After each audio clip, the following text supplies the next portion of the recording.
10-30 കുടുംബങ്ങൾ താമസിക്കുന്ന ആദിവാസികളടക്കം താമസിക്കുന്ന വീടുകളുടെ മേളിൽ മണ്ണ് കൂട്ടിയിട്ടിരിക്കുകയാണ്. മണ്ണ് കൂട്ടിയിട്ടിരിക്കുക 1-2 ലോഡ് മണ്ണല്ല. ഇതാ വിള്ളൽ വന്നു കഴിഞ്ഞാൽ സുനിയേട്ടൻ്റെ വീടാണ് ഇതിൻ്റെ തൊട്ട് താഴെ കിടക്കുന്നത്. മൂപ്പര വീടിൻ്റെ ഫ്രണ്ടിലാണ് ഇതൊക്കെ കിടക്കുന്നത്. ഇതൊക്കെ എന്താ അവസ്ഥ എന്ന് നമുക്കറിയില്ല. വില്ലേജ് ഓഫീസറെ ഞാൻ കോളിൽ വിളിച്ച റെക്കോർഡുണ്ട്. 1000-കണക്കിന് ലോഡ് മണ്ണ് എന്നാണ് അയാൾ സാക്ഷ്യപ്പെടുത്തുന്നത്. വെള്ളം ഈ പ്ലാസ്റ്റിക് വഴി വെള്ളം പോയി കഴിഞ്ഞാൽ ഇത്രയും മണ്ണ് എവിടെ പോയി എത്തുക എനിക്കറിയില്ല.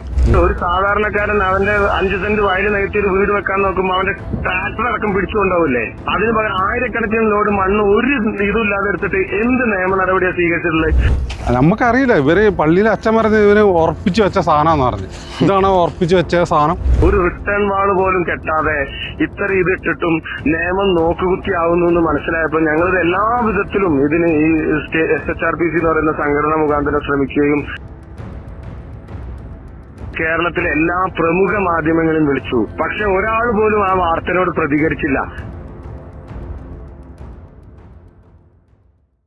നമസ്കാരം.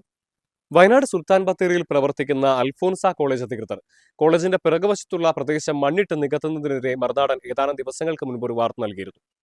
ആ ഗ്രൗണ്ടിന്റെ താഴെ പ്രദേശത്ത് താമസിക്കുന്ന 30ഓളം കുടുംബങ്ങളുടെ ജീവനും സ്വത്തിനും ഭീഷണിയാകുന്നു എന്നുള്ളതായിരുന്നു ഈ വാർത്തയ്ക്ക് അടിസ്ഥാനമായിട്ടുള്ള പരാതി. ഈ താഴെ പ്രദേശത്ത് താമസിക്കുന്ന 30ഓളം കുടുംബങ്ങൾ തങ്ങളുടെ ആശങ്ക അധികാരികളെ പലതവണ അറിയിച്ചിട്ടും യാതൊരു നടപടിയും ഇല്ലാതിരുന്നതിന്റെ അടിസ്ഥാനത്തിലാണ് നമ്മളുമായി ബന്ധപ്പെടുന്നതും തുടർന്ന് നമ്മൾ വാർത്ത കൊടുക്കുന്നതും. എന്തുതന്നെയായാലും മറുനാടൻ വാർത്ത കൊണ്ട് ഫലമുണ്ടായിരിക്കുകയാണ്. ഈ ഒരു വിഷയത്തിൽ ഇപ്പോൾ മനുഷ്യാവകാശ കമ്മീഷൻ കേസെടുത്തിരിക്കുന്നു എന്നുള്ള കാര്യമാണ് മാന്യ പ്രേക്ഷകരെ നമുക്ക് അറിയിക്കാനുള്ളത്. എന്തുതന്നെയാലും വലിയ ആശ്വാസത്തിലാണ് ഈ പരാതിക്കാരായിട്ടുള്ള ആളുകൾ. മനുഷ്യാവകാശ കമ്മീഷന്റെ ഇടപെടൽ കൊണ്ട് തങ്ങൾക്ക് അനുകൂലമായ നടപടി ഉണ്ടാകുമെന്നുള്ളത് തന്നെയാണ് അവർ പ്രതീക്ഷിക്കുന്നത്. എന്തിനായാലും പരാതിക്കാരനായ യാസീൻ ഒമർ ഇപ്പോൾ നമ്മളോട് സംസാരിക്കുന്നുണ്ട്. അദ്ദേഹം ടെലിഫോണിൽ ചേരുന്നു.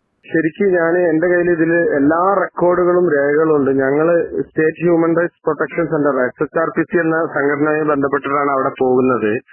അവിടെ പോകുന്ന സമയത്ത് അവിടെ നമ്മൾ കാണുന്നത് ഭീകരമായ തന്നെ പറയണം നിയമലംഘനാണ്. ഒരു 10-30 കുടുംബങ്ങൾ താമസിക്കുന്ന ആദിവാസികളടക്കം താമസിക്കുന്ന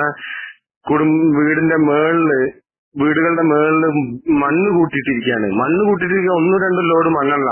വില്ലേജ് ഓഫീസറെ ഞാൻ കോളിൽ വിളിച്ച റെക്കോർഡുണ്ട്. 1000-കണക്കിന് ലോഡ് മണ്ണ് എന്നാണ് അയാൾ സാക്ഷ്യപ്പെടുത്തുന്നത്. അത് അനധികൃതമാണ്. ഒരു രേഖ പോലും, ഒരു കട്ടിംഗ് പെർമിറ്റോ ഫില്ലിംഗ് പെർമിറ്റോ അല്ലെങ്കിൽ ഏതെങ്കിലും മുനിസിപ്പാലിറ്റിയുടെ ഈ ലാൻഡ് വികസനം നടത്താനുള്ള സർട്ടിഫിക്കറ്റുകളോ എഞ്ചിനീയറുടേതോ ഒന്നുമില്ലാതെ, ഒരു റിട്ടേൺ വാള് പോലും കെട്ടാതെ ഇത്ര ഇതിട്ടിട്ടും നിയമം നോക്കുകുത്തിയാവുന്നു എന്ന് മനസ്സിലായപ്പോൾ ഞങ്ങൾ എല്ലാ വിധത്തിലും ഇതിന് ഈ SHRPC എന്ന് പറയുന്ന സംഘടന മുഖാന്തരം ശ്രമിക്കുകയും അവിടെയുള്ള ആദിവാസി വിഭാഗത്തിൽപ്പെട്ട ഹരിഗണേഷ് എന്ന് പറയുന്ന ആളുടെ ഷെഡാണ് അവിടെ ഉള്ളത്. അദ്ദേഹം ഇത് ഇട്ടപ്പോ അച്ഛനോട് പോയി പറഞ്ഞു എന്നാ പറയുന്നത്.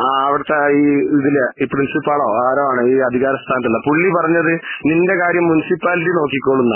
ഒരു സത്യാവസ്ഥ എന്ന് വെച്ചാൽ ഇന്ന് ഹരിഗണേശന് വീടും പിന്നെ വാടകയ്ക്കുള്ള വീടും പിന്നെ ഗ്യാസും കറണ്ടും അടക്കം സർക്കാർ അവരെ കൊണ്ട് എടുപ്പിച്ചു കൊടുത്തിട്ടുണ്ട്. കുഴപ്പമൊന്നുമില്ല. പക്ഷെ പിന്നെ സർക്കാർ ഭാഗത്തുനിന്ന് ഉണ്ടായിട്ടുള്ളത് നിയമ നടപടി സർക്കാർ സ്വീകരിച്ചില്ല.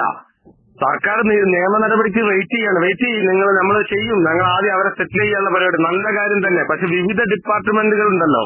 ഓരോ ഡിപ്പാർട്ട്മെന്റും എടുക്കേണ്ട നിയമനം. ഒരു സാധാരണക്കാരൻ അവന്റെ 5 സെന്റ് വയൽ നികത്തി ഒരു വീട് വെക്കാൻ നോക്കുമ്പോൾ അവന്റെ ട്രാക്ടർ അടക്കം പിടിച്ചുകൊണ്ടാവില്ലേ?